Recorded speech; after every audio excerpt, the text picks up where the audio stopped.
vamos a tener lo que ya hablábamos hacia la parte interior de la célula, lo que es el citoplasma, hacia la parte exterior, la parte extracelular.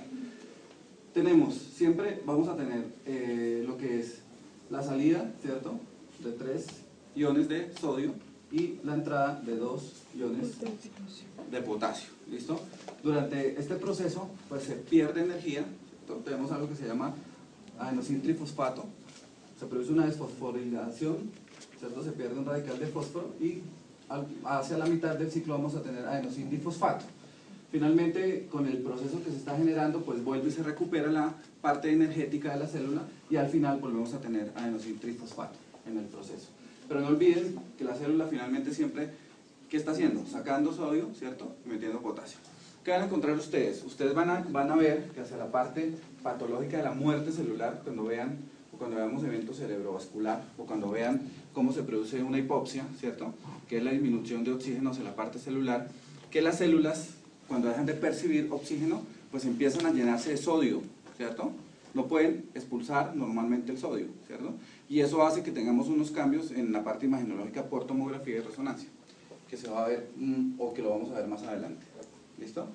¿Y cuáles son las dos funciones básicas de la bomba de sodio-potasio? ¿Para qué me servían?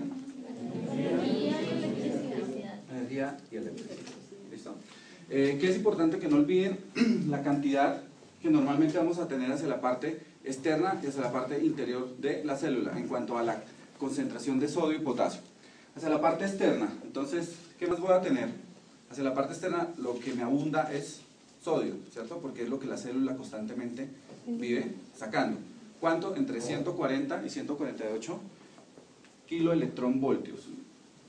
¿Listo? Sobre litro. Esas son las cantidades normales de sodio hacia la parte externa de la célula. Y en la parte externa puedo tener normalmente entre 4 y 8 kiloelectronvoltios de potasio. ¿Listo? Y hacia la parte interior de la célula, entonces la mayor cantidad que voy a tener de concentración, ¿qué será? Potasio. Entonces ahí se invierte.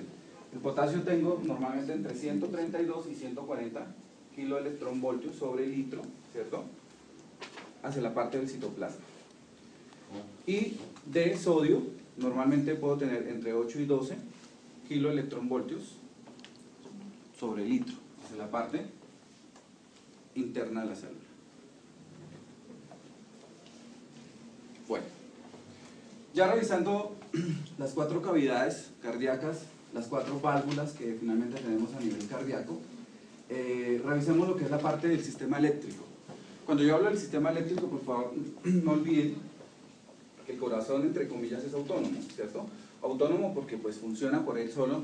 Nosotros no necesitamos pensar, ¿cierto? Para que el corazón funcione, él siempre está solito, ¿cierto?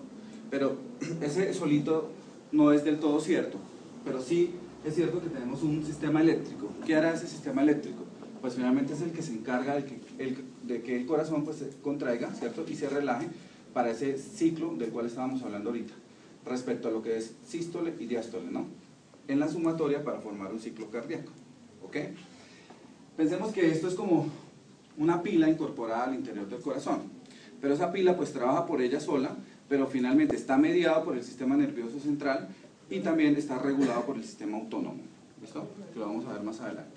Entonces sí funciona por él solo, pero pues finalmente el sistema nervioso central es el que lo regula y lo controla.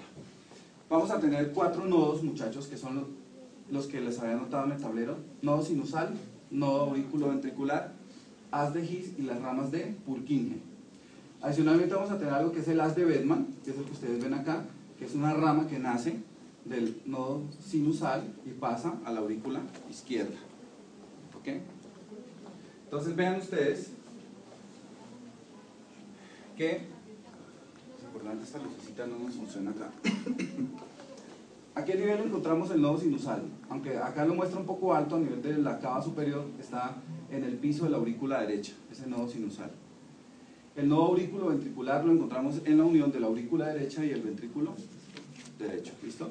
Vean ustedes que el haz de His es el que pasa del nodo aurículo-ventricular por el septum interventricular.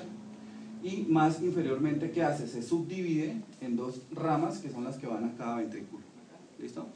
¿Esto para qué? Pues para que vean finalmente pues, cómo funciona el sistema cardíaco con la sumatoria de sístole y diástole, que es la contracción, la relajación, mediado por el sistema eléctrico.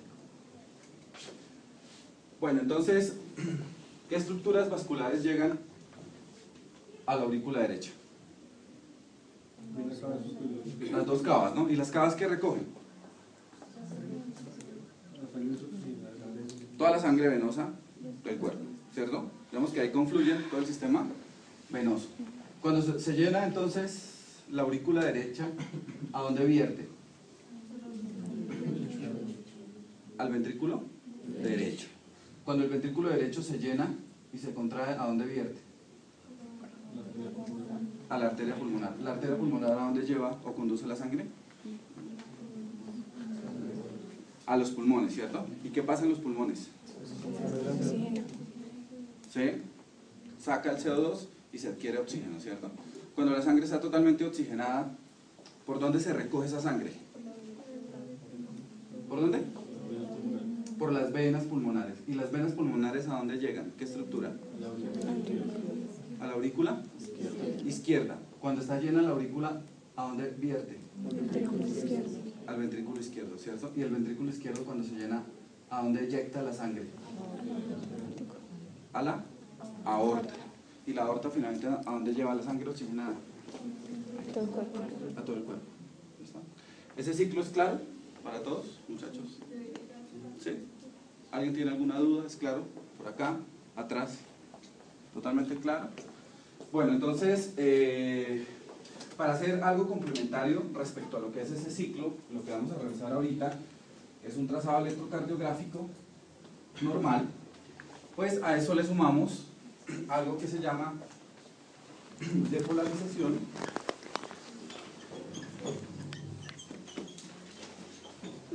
y repolarización.